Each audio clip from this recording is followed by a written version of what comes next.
Olá, pessoal! Estamos aqui hoje mais uma vez para refletirmos juntos a nossa liturgia do dia, tá certo? E hoje, nessa sexta-feira, nós lembramos aqui da transfiguração do Senhor. E a transfiguração do Senhor é um convite para renovarmos nossa fé e o nosso desejo de nos aproximarmos cada vez mais de Deus. Então, que nós realmente possamos refletir, as leituras de hoje. A primeira leitura hoje está em Daniel capítulo 7, versículo 9 e 10, depois o versículo 13 a 14. Daniel capítulo 7, versículo 9 a 10, depois o versículo 13 a 14. Eu continuava olhando até que foram colocados uns tronos, e um ancião de muitos dias aí tomou lugar. Sua veste era branca como neve, e os cabelos da cabeça como lã pura. Seu trono eram chamas de fogo, e as rodas do trono como fogo em brasa. Derramava-se aí um rio de fogo que nascia diante dele. Serviam-no milhares de milhares e milhões de milhões. Assistiam-no ao trono.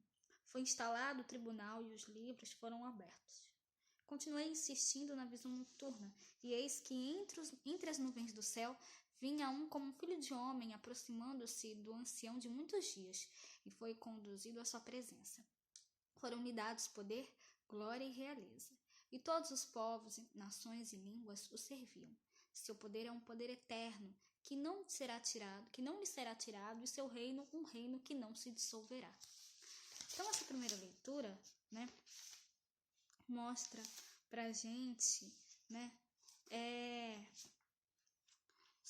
sobre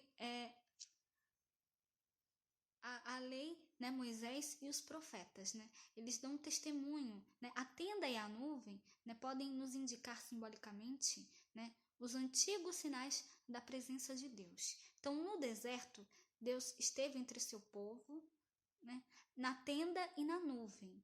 Então, Deus está sempre conosco, Então, nós devemos sempre, dar louvor e glória a Deus, por tudo que Ele nos faz, tá certo? Para que a gente possa realmente sempre cada vez mais louvar e glorificar a Deus.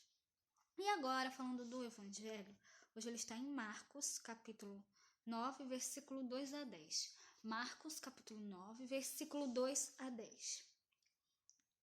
6 dias depois, Jesus tomou consigo a Pedro, a Tiago e a João, e os levou sós, em particular, a um alto monte. E transfigurou-se diante deles, e os seus vestidos tornaram-se resplandecentes, em extremo brancos como a neve, tais como nenhum lavandeiro sobre a terra os poderia branquear. E apareceu-lhes que lhe deviam sobrevir, dizendo: Eis que nós subimos a Jerusalém, e o Filho do Homem será entregue aos príncipes dos sacerdotes e aos escribas, e o condenarão à morte.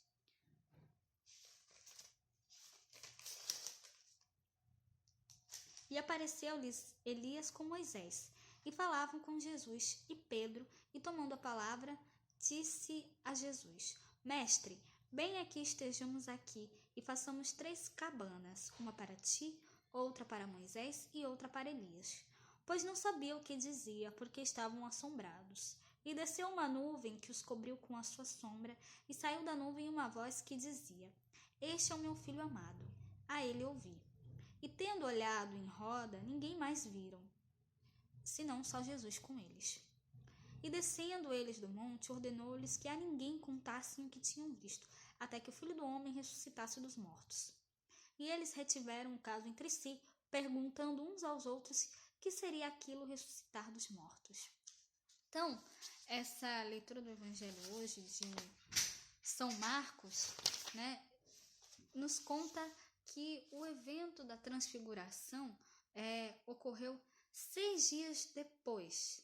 É a única vez que ele fala de modo preciso sobre o tempo, fora dos textos da paixão. Então, se lembrarmos do livro de Gênesis, no 6º dia, o ser humano foi criado. Então, talvez pudéssemos nos fazer algumas perguntas. Marcos está nos dando um sinal da recriação humana em Jesus Cristo? Qual seria o 7º dia? Número da perfeição, para a simbologia bíblica. Mas uma curiosidade pode ser notada. São 6 presente no monte, e a ela se junta a voz de Deus.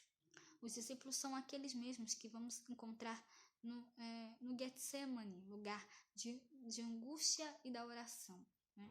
Celebrar a festa da transfiguração do Senhor é refletir que somos convidados a nos transfigurar. Então, o esplendor de Jesus é o celeste. Suas vestes não têm comparação na terra, em alvura. Então, no deserto, Deus esteve entre o seu povo na tenda e na nuvem, como eu falei na primeira leitura. Depois de todos esses sinais maravilhosos, nós somos convidados a ouvir o Filho de Deus. Assim, a proposta de Deus é que no silêncio, na oração e na escuta, nos tornemos tendas vivas, morada do Espírito Santo, na escuta do seu Filho. Então, que nós realmente possamos sempre escutar a Deus e escutar a Jesus Cristo, tá certo?